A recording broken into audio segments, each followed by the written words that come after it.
Oh, hello, Joel. Good to see you twice in 1 week. What a treat. Honestly, there's no one I'd rather spend my Friday afternoon with. Yeah, it's like we're such nerds. I'm like, before we got on, I was just like, man, I'm so tired. Like, what is going on with everything? Do you feel it in your sector too, or is this just like a political thing for me? Like, I actually feel like I cannot catch a breath in these past Hmm. few weeks. It's earnings season, but I would say when you get back from summer, things get heavy, and folks want to get stuff done before Christmas because then they're going to leave Yeah. you alone. And there is something to be said about like you always post this on your socials that it's time to get organized and stuff like that. And I think January often is that time for men.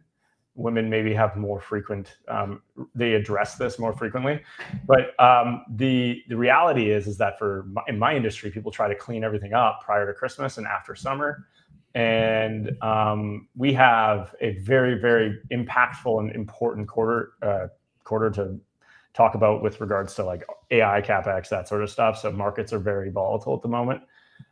So it's busy. It's not busy like it is for you though, and Yeah. I'm definitely, I have a little bit more energy coming into Friday than you do, and I think where I'd like to start is I'd like to hear your kind of key takeaways from this budget. I've gotten, and I want to pump your tires really quickly because I've gotten 10 emails from banks, accounting firms, what you need to look for in this budget, and they send it out within 15 minutes of it coming out. So it's like basically AI crawled the document, 470-page document, and sent out some slop, and that's what it is. It's total slop. Yours, and I've gotten a preview, is fantastic. It's really well Thank you. organized, and it has some bite to it, and it gives you like a framing of thinking, and I appreciate that. Thank you. My tired eyes are justified in that context. Yeah, I think it's so funny. I'm always trying to fight against the grain because I think like there's such a tendency or temptation to just like pop this into AI and be like, tell me what's important. I like to do things a little differently, but that means that people have to wait a little longer. But that's okay. It's worth the wait. It is. I'm going to read about this all weekend, and I'd much prefer getting it now than necessarily chomping at some AI slop that I had to read from an accounting firm. So Yeah. Yeah. Okay. Yeah. I'm happy to get into sort of the key takeaways that sort of jumped out at me, initially, and then over the past few days as I've had time to unpack things. I guess I would say large deficit for sure. 78 0.3 billion, which is notably double what we thought we were going to see in the 2024 fall economic statement, which was, if anybody remembers, when Chrystia Freeland basically like resigned and was the beginning of the end of Trudeau era. This was December 16th of 2024. That's really the last formal fiscal update that we got from the sitting government, the Liberals. And then, of course, the election in 2025, earlier in 2025 here, disrupted that. So this is really the first line of sight that we're getting formally to our federal finances. So $78.3 billion deficit, definitely large, definitely larger than we thought it was going to be.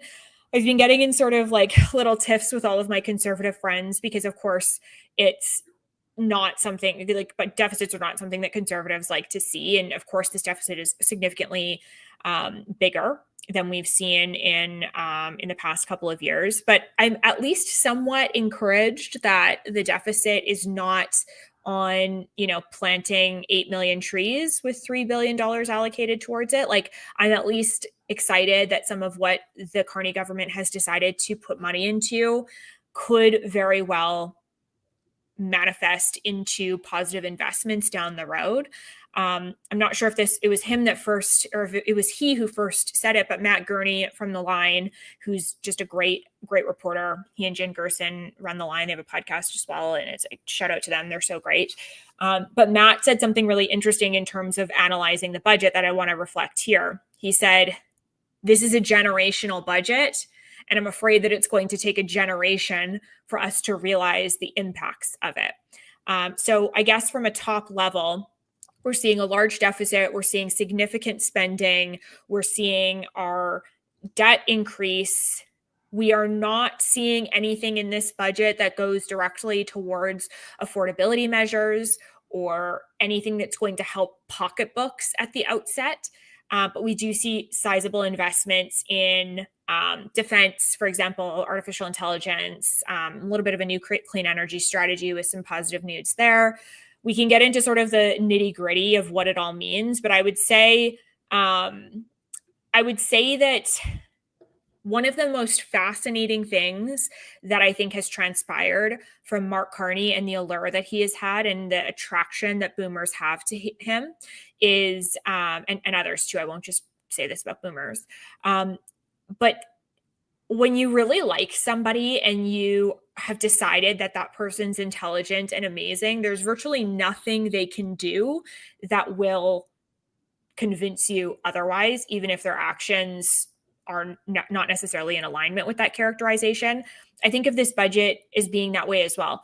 The country has already decided that Mark Carney and the Liberals in this new era is amazing and fantastic and so fiscally responsible that we seem a little bit more willing as a society to take this budget at face value as being awesome. Like, just trust Mark Carney. He knows what he's doing. And that could very well be true. But I think some of the fundamentals that we're seeing in budget are not, I would say it's marginally better than we've seen, but nothing that is going to sort of turn the trajectory of Canada around in the next, 18 to 24 months. So that's my high level take on it.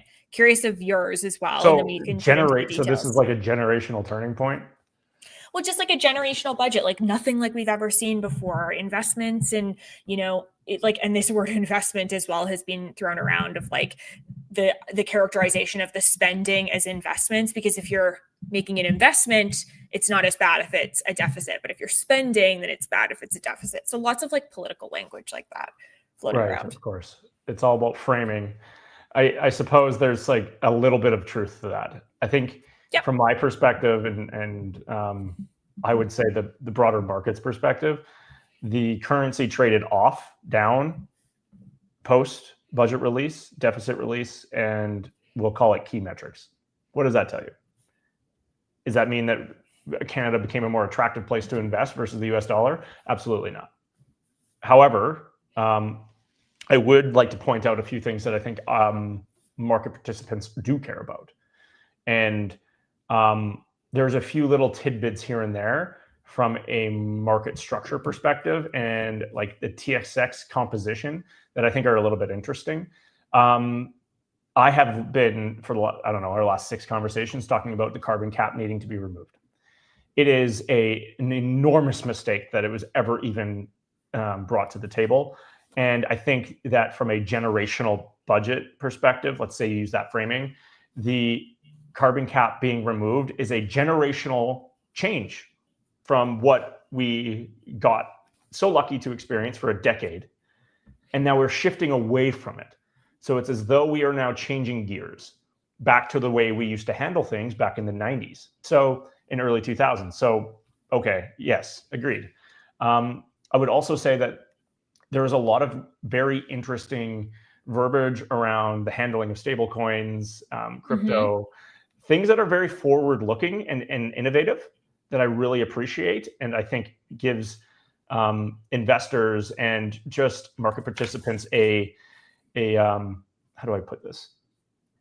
A new view and it gives them an appreciation for who's in charge in our country. People that are open to new ideas earlier than what would have traditionally been considered. And I think that is very important, and that context matters.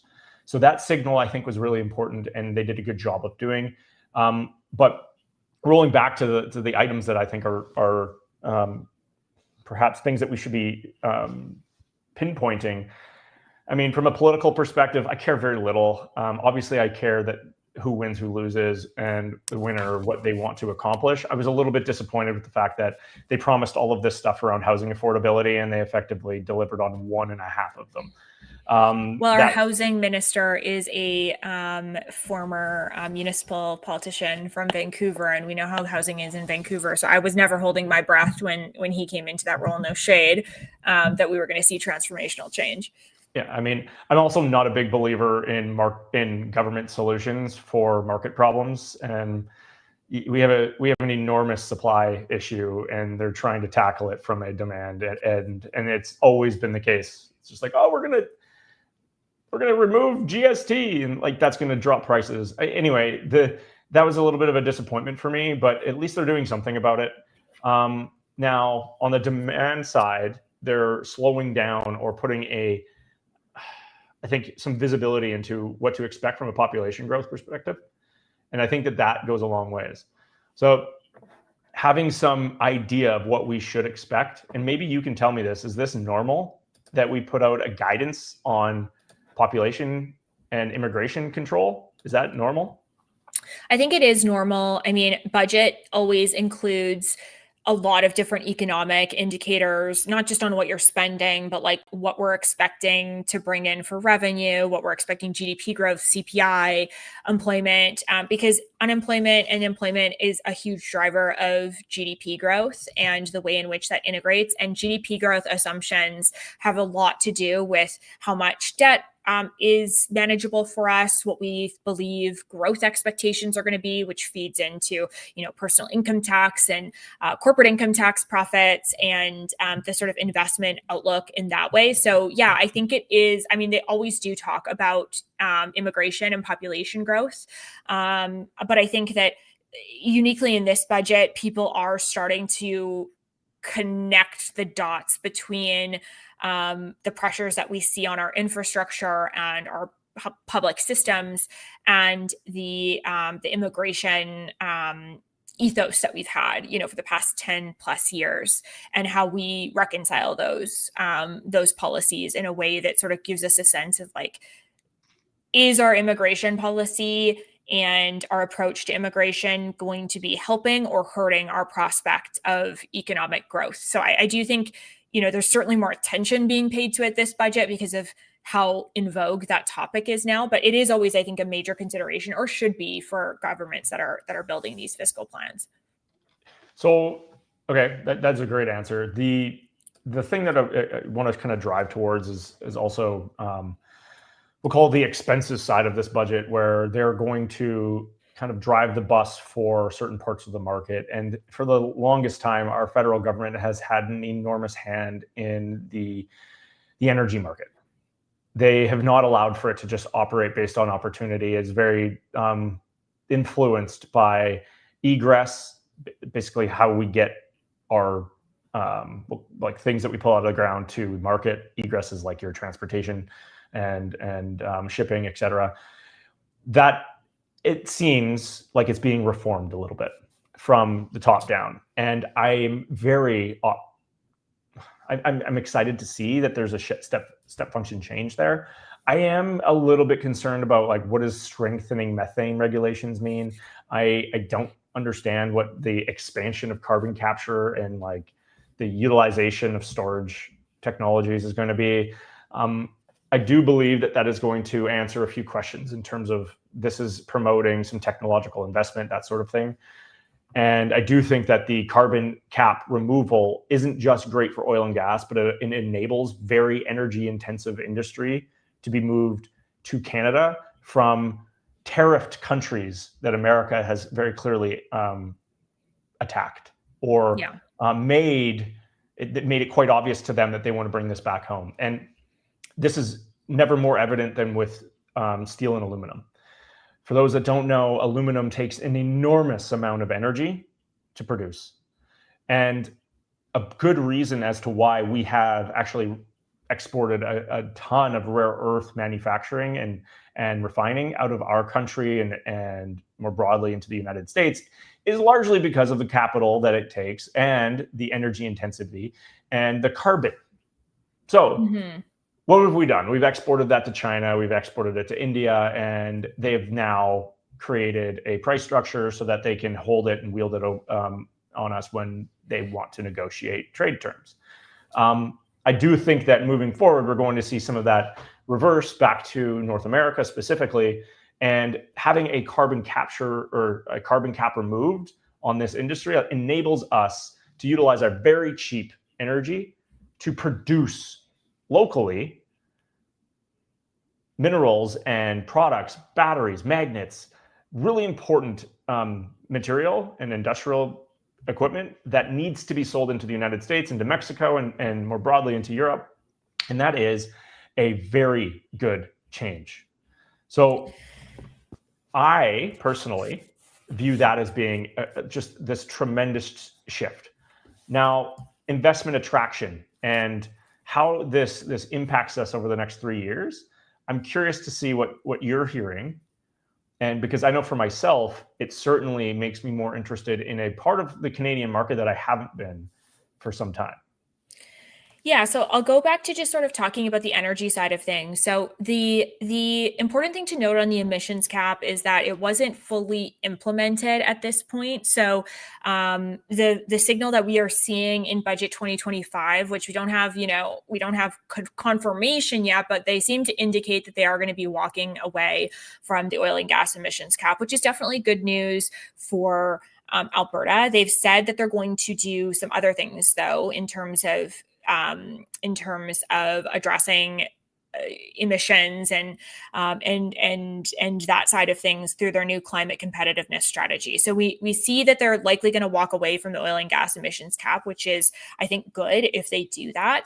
We also do see, though, that they've made commitments to reform industrial carbon pricing, strengthen methane regulations, and go at the energy sector in different ways there. And I think that that could be good or bad. I think part of what budget 2025 doesn't do in the sphere of energy attraction and energy and investment attraction is provide the level of certainty that is required.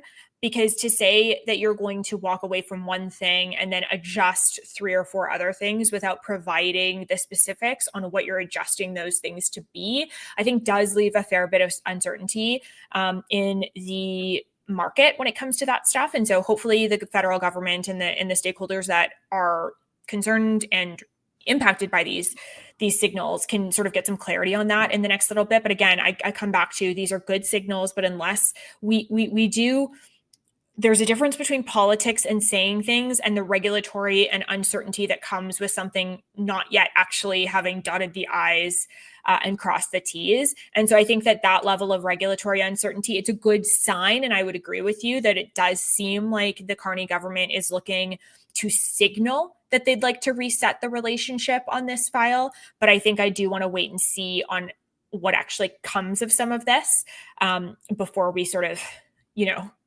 take those commitments all the way to the bank.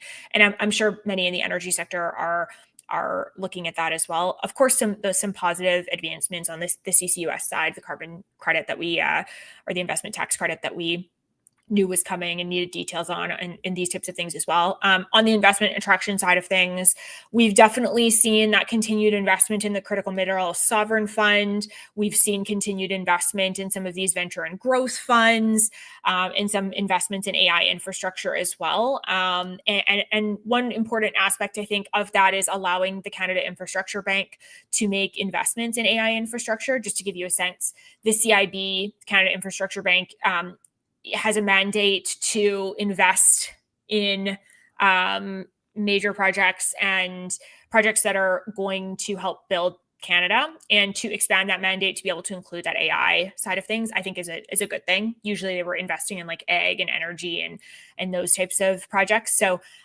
that's good. I think they're getting about $10 billion more as well, if I read that correctly in the budget. So that's good. So yeah, I guess I would just say that I don't know that budget 2025 necessarily removes the regulatory uncertainty entirely, but it does signal that there seems to be a willingness to at least not want to be seen as like oil and gas, energy hating oversight. And again, who knows how that's going to shake out, but I'm thinking that that's cause for some optimism, but we have to see what actually happens in the regulatory rollout. So I want to skip ahead here. I want to talk about the defense and military briefly. I think a lot of people are going to like hand clap this one. Yeah. And they're going to say, you know what, this is great. We're rebuilding our military. What's your thoughts on that? And then I'll give you mine. So I think that this is a really positive investment if they are able to fulfill it, and that'll be the part two of my answer. If they're able to fulfill it, it will represent, by my calculations, about a 40% increase in defense, including sort of this defense industrial strategy that we saw over the past couple of months come out.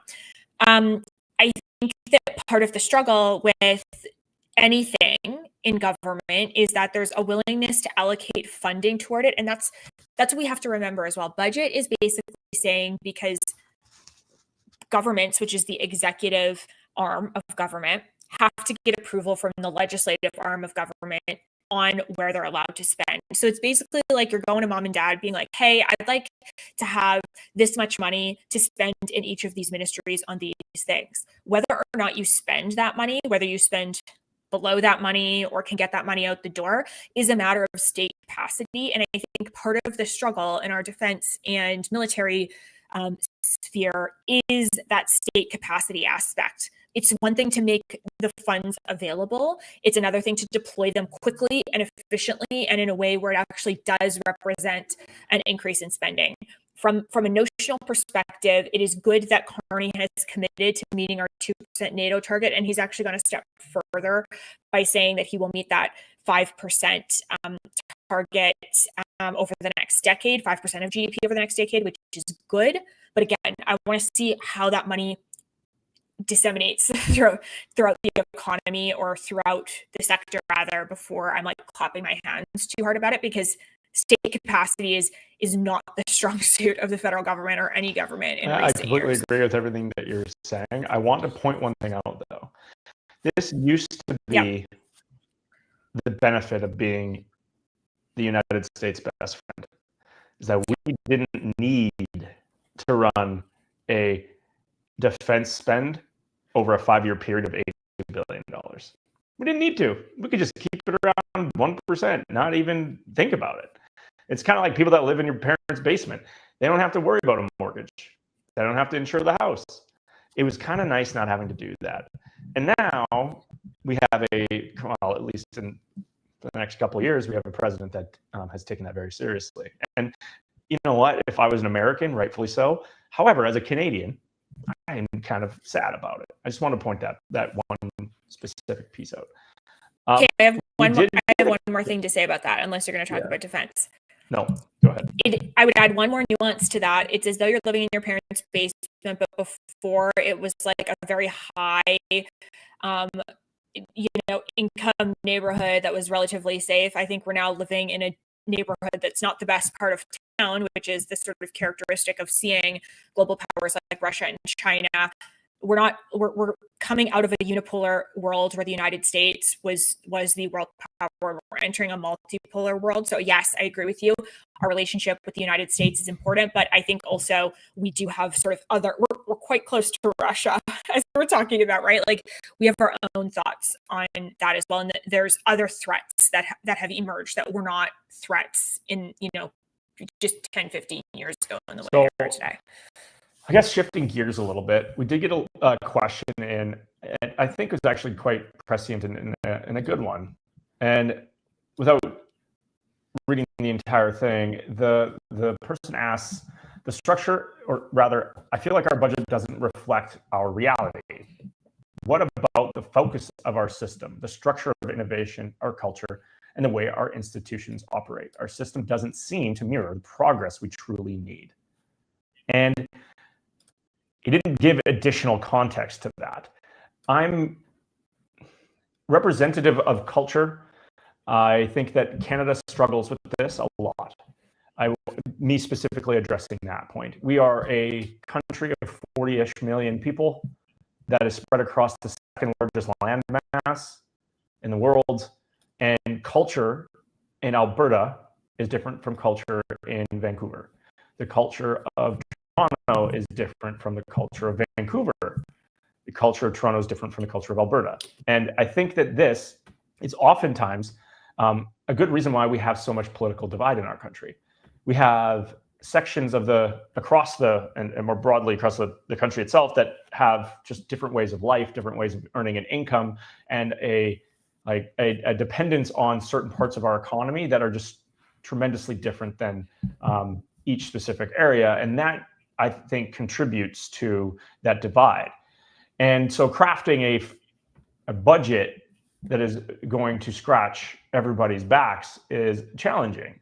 And also, politically, I think it's not in line, right? You have a population density in certain regions that don't necessarily pull their weight with regards to productivity and GDP growth and contribution from tax that need to be satisfied. So you have this fracturing, and I don't see in this budget a commitment to equalization in terms of productivity. It certainly isn't being like, okay, you know what I see? I see somebody who is clearly a star. We're going to fund that.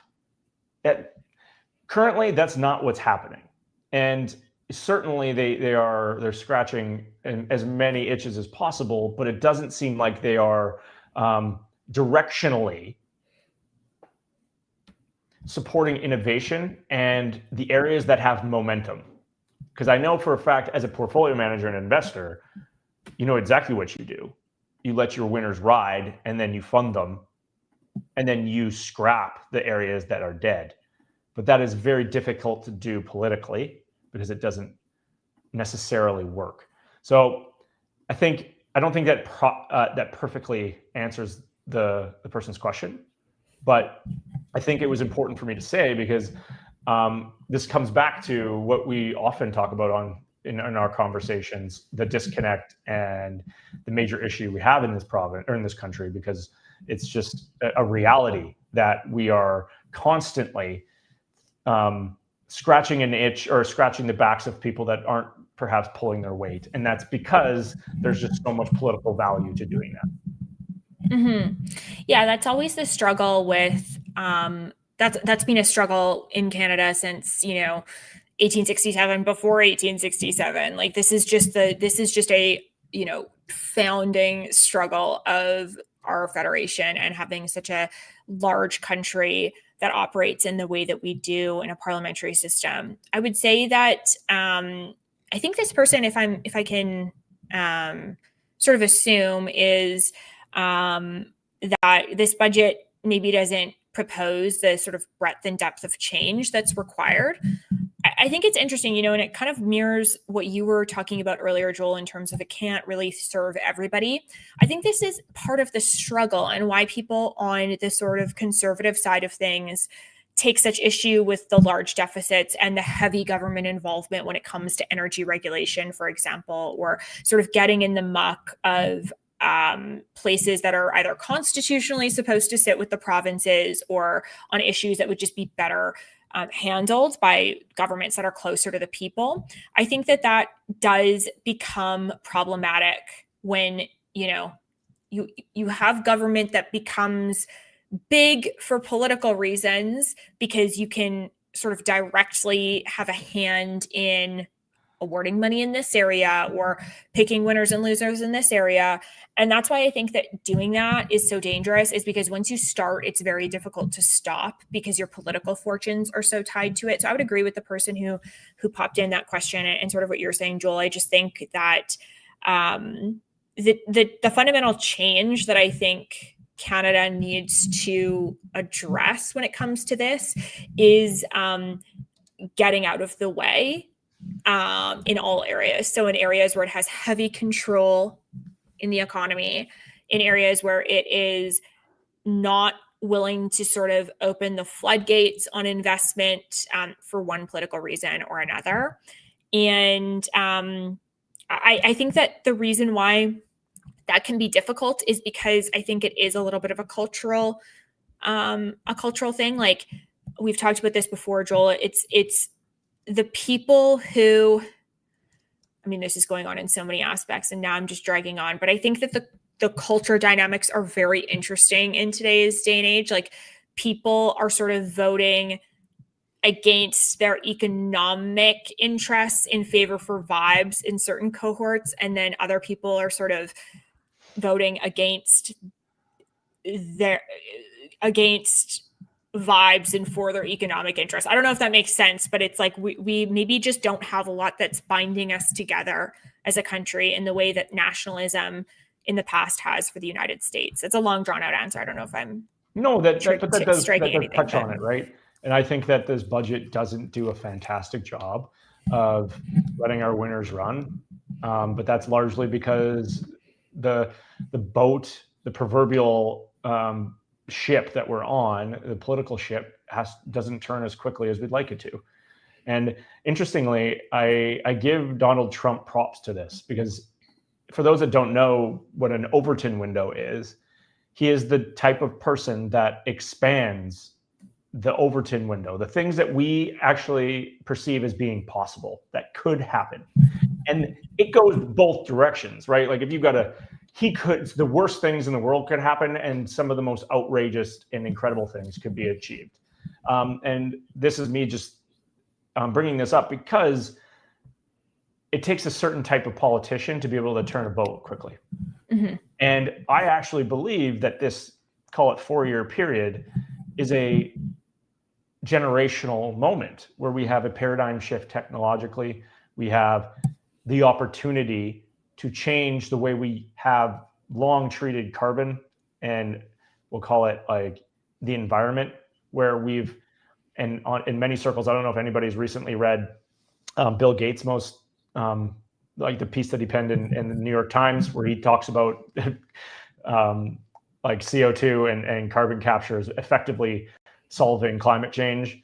A step function shift in what he has talked about over the last 15 years. Just to interrupt you, Joel, I brought this up at dinner last night, and Brock, who obviously is not like super involved in politics, goes, "Oh, is that because Microsoft has a 30% stake in OpenAI, and we know how OpenAI functions?" I was like, "See, Brock, these are the insights we love." Yeah, I mean, that is not an unfair criticism, but with that in mind, I actually generally give Bill Gates the benefit of the doubt with regards to his incentives. The guy doesn't need more money, doesn't care if Microsoft goes to infinity. I mean, he does and he doesn't, but the reality is that he was willing to put his reputation on the line. He's willing to change direction and change his opinion on things as technology has solved one thing that he has long called as being one of the most important challenges of our time. So this is all going into what I'm kind of suggesting here, and that's we have an opportunity to change direction,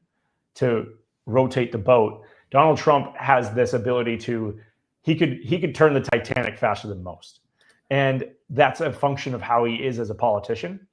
And I'm not so certain Carney has that sort of talent or that sort of charisma or even control over his party, which is, I think, probably the number one thing that I would like to throw to you.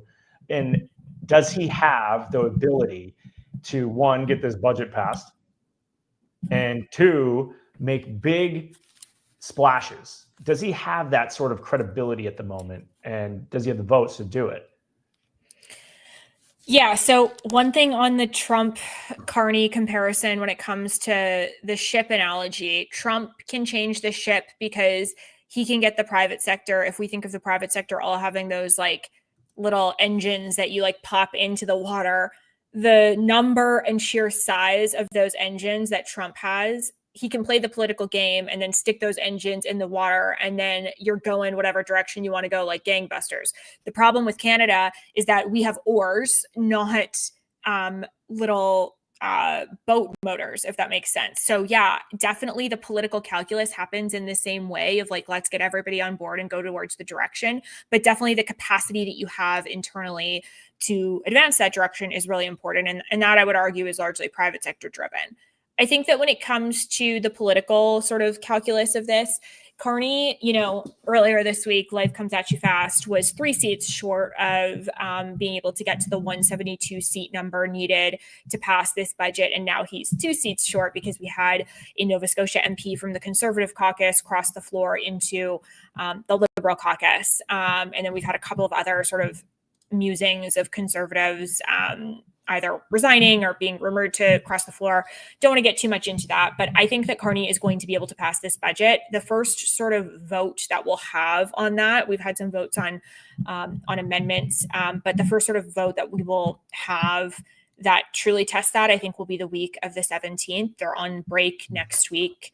I don't see the NDP wanting this budget to fail. They can't go to an election.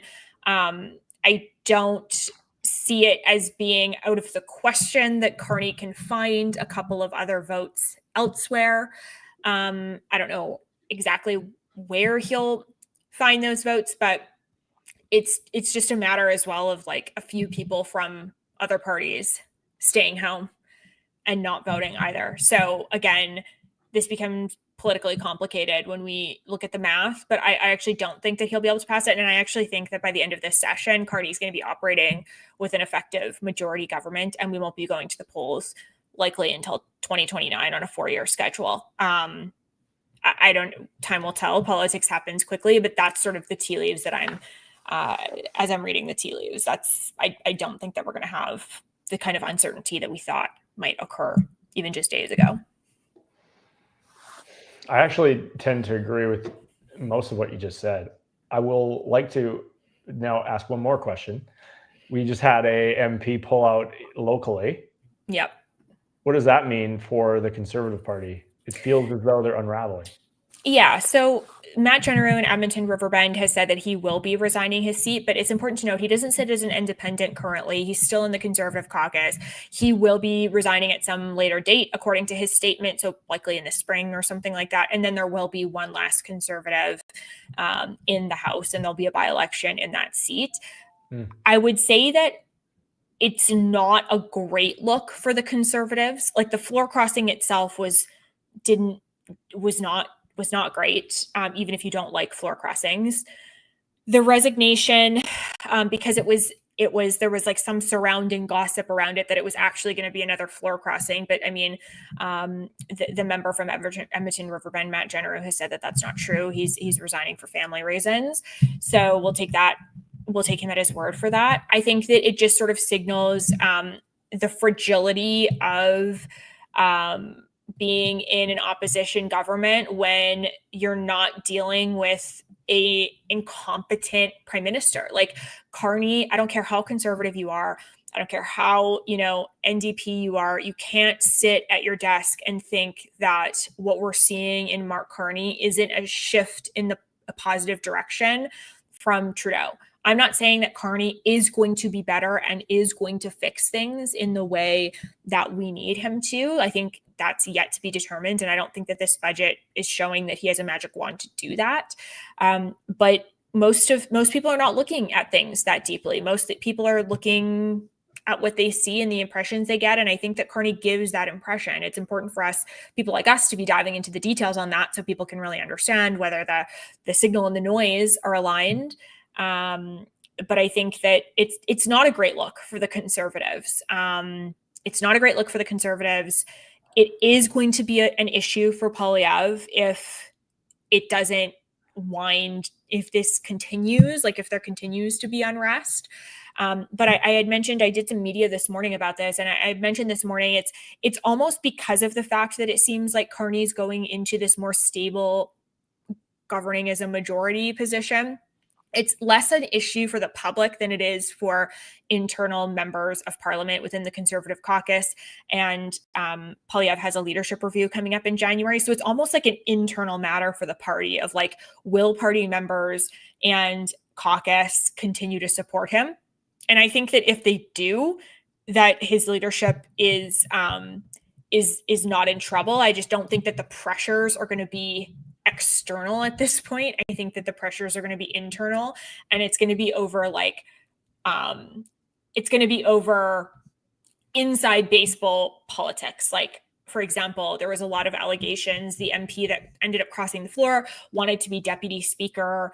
And, as the mechanics of politics go, that didn't happen for him. And so he was, sour grapes about it. I think that a lot of those types of issues, you didn't give me this opposition profile, or you treated me and my staff this way, or I didn't feel like I mattered to you in this way, that stuff is going to start to come to the surface. And it seems petty to people who are not involved in it, but it's very much like you have a CEO where when everything's going great, everybody loves the CEO. But when things aren't going great, we're talking about, I don't get enough of this. We're not doing this. We should be changing our strategy in this way. And so it's really hard to deal with those criticisms when you are not in government and should have been. Again, I don't necessarily agree with those criticisms, but I think just in terms of strategically how I see things shaking out, that's definitely a consideration I have in the back of my mind, which is, if I were Polyev, that sucks. That really sucks. Just like on a human level, like think of how things have changed even just from 12 months ago. Like whatever your politics, that's a brutal feeling. And I do feel for Polyev and the team, who I know work really hard to try and advance the interests of Canadians, which Canadians now agree with all of those interests because many of those themes are reflected by the Carney government, ironically. So anyway, I digress, but that's the political analysis I would share. I mean, even in markets, like first movers often have all the arrows in their back. Mm-hmm. Instagram wasn't the first picture app. Nope. Google wasn't the first search app. Nope. So I would say that oftentimes having great ideas and being first comes down to timing more so than it comes down to your ideas being great. And the one thing I would add is that I'm just glad that those ideas are taking form. And whoever's bringing them. Yep. Could care less. Yeah. I don't care which party's in power. If they're red, blue, orange, or yellow, it makes no difference to me. I just want the country to go in a direction where we start to succeed a little bit more than we have in the past. 100%. Quite a bit more, actually. 100%. So, Mel, happy Friday. Thank you so much for your time. Yes. Have a good one. You too. Take care. Thanks, Joel.